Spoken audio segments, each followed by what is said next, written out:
Ini saya akan menjelaskan secara singkat dari awal berdirinya sampai kebangkrutan Jamu Nyonya Menir. Di tahun 1920, Jamu Nyonya Menir didirikan oleh Lau Ping Niao di Semarang, Jawa Tengah. Nama Nyonya Menir berasal dari julukan yang diberikan kepada pendirinya.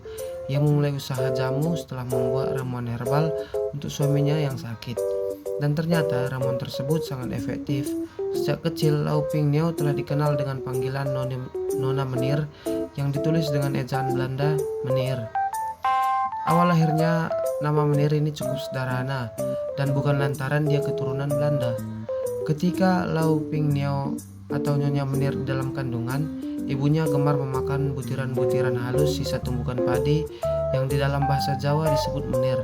Sang ibu pun lebih memilih memanggil Lau Ping Niao dengan sebutan Menir.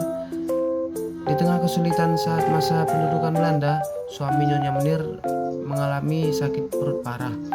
Ketika itu sejumlah dokter datang untuk mengobati, tetapi tak ada satupun berhasil menyembuhkan penyakit suami tercintanya itu. Ia pun pantang menyerah. Berkat pengetahuannya meracik aneka tumbuhan dan rempah, ia membuat ramuan untuk diminum suaminya. Alhasil, jamu pertamanya itu pun berhasil mengobati penyakit suaminya. Ia pun menjadi lebih bersemangat untuk melatih kemampuannya dalam meramu obat tradisional. Dan di tahun 1930 sampai 1970-an, awal bisnisnya dimulai. Dia mengantarkan sendiri jamu racikannya ke rumah-rumah konsumen. Jamunya pun semakin terkenal. Bisnis jamu Nyonya Menir berkembang menjadi industri rumahan berskala kecil. Ia menambah pegawai karena tak sanggup melayani berbagai pesanan sendirian. Jumlah pesanan semakin banyak, mendorong Nyonya Menir nyaris enggan keluar dari ruang raciknya. Nyonya Menir berkembang pesat, menjangkau pasar yang lebih luas.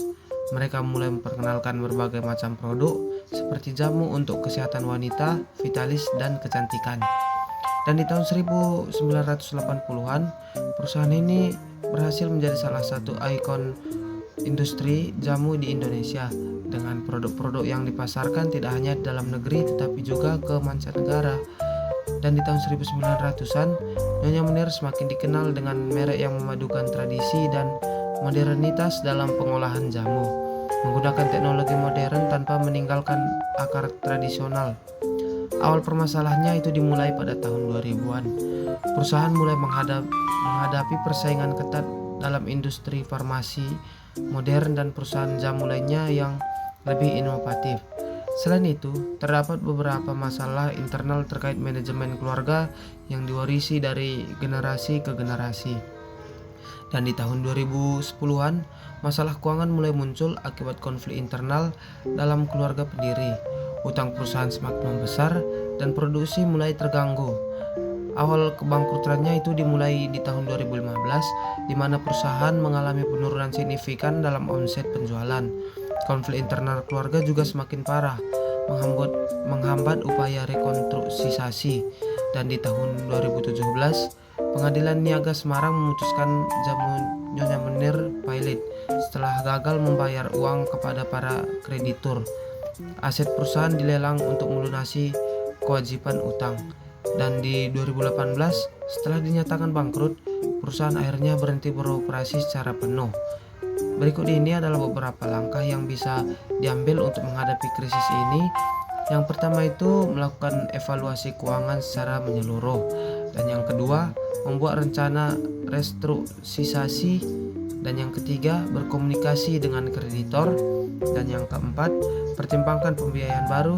Dan yang kelima, pikirkan solusi jangka panjang.